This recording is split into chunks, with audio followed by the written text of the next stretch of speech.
Friends అందరికీ నమస్కారం అండి. దసరా సెలవుల్లో మార్పులు ప్రకటించిన ప్రభుత్వం తెలంగాణ అంటూ లేటెస్ట్ అప్డేట్ అయితే రావడం జరిగిందండి. ఆ వివరాలు ఏంటనేది మన వీడియో రూపంలో తెలుస్తున్నాం. అదేవిధంగా వీడియోను స్కిప్ చేయకుండా పూర్తిగా చూడండి. అప్పుడే కంప్లీట్ ఇన్ఫర్మేషన్ అయితే మీకు అర్థమవుతుంది.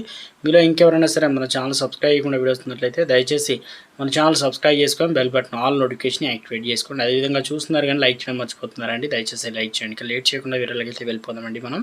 తెలంగాణలో బతుకమ్మ దసరా పండుగలకు కలిపి ఒకేసారి తెలంగాణ విద్యాశాఖ సెలవులు అయితే ప్రకటించిన సంగతి తెలిసింది. అయితే తెలంగాణలో అత్యంత వైభవంగా జరుపుకునే పండుగలో దసరా ఫెస్టివల్ ఇక ఉంటుంది. అందుకే స్కూళ్ళు కాలేజీలకు ముందుగానే హాలిడేస్ అయితే ప్రకటించారు. ఈసారి ప్రైవేట్ స్కూళ్లకు దసరా పండుగ సందర్భంగా అక్టోబర్ 4వ తేదీ నుంచి 13వ తేదీ వరకు మొత్తం 10 రోజుల సెలవులు ఏపీ ప్రభుత్వం ప్రకటించింది. ఇక తెలుగు రాష్ట్రాల్లో పెద్ద పండుగ దసరా, సంక్రాంతి ప్రత్యేక స్థానం ఉంది. ఇక రెండు పండుగలకు సంబంధించి ప్రభుత్వం ప్రతి ఏడాది భారీగా సెలవులు ఇస్తున్న సంగతి తెలిసిందే.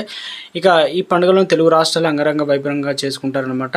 ఈ క్రమంలోనే ఆంధ్రప్రదేశ్లో అన్ని స్కూళ్లకు ప్రభుత్వం దసరా ఏదైతే పండుగ సెలవులు ప్రకటించింది. ఈ మేరకు ఏపీ విద్యాశాఖ నారా లోకేష్ అకాడమిక్ క్యాలెండర్లో గతంలో విడుదల చేసిన విధంగా మొత్తానికైతే ఈ నెలలో దీపావళి అక్టోబర్ 31వ తేదీ గురువారం అన్ని స్కూళ్ళు, కాలేజీలకు, ఆఫీసులకు అయితే ఉంటుంది. కాబట్టి ప్రభుత్వ, ప్రైవేటు స్కూళ్ళకు సంబంధించి అక్టోబర్ 2వ తేదీ నుంచి తెలంగాణలో భారీగా దసరా సెలవులు రానున్నాయి. తెలంగాణలో బతుకమ్మ, దసరా పండుగలు కలిపి ఒకేసారి జరుపుకుంటారు. ఆ విషయం తెలిసిందే.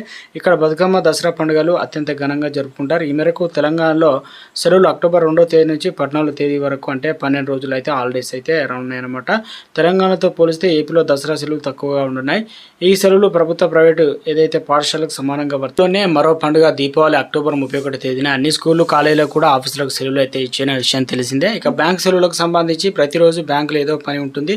లావాదేవీలు, డిపాజిట్లు తదితర పనులు కూడా చేసుకుంటారు. అయితే ప్రతి నెల రాగానే బ్యాంకులు ఏ రోజు మొత్తానికైతే పూర్తి స్థాయిలో అక్టోబర్ నెలలో బ్యాంకులకు సెలవులు భారీగానే ఉండనున్నాయి. ఏకంగా సగం రోజుల పాటు, అంటే 14 రోజుల పాటు బ్యాంకులకు అయితే సెలవులు అయితే వస్తున్నాయి.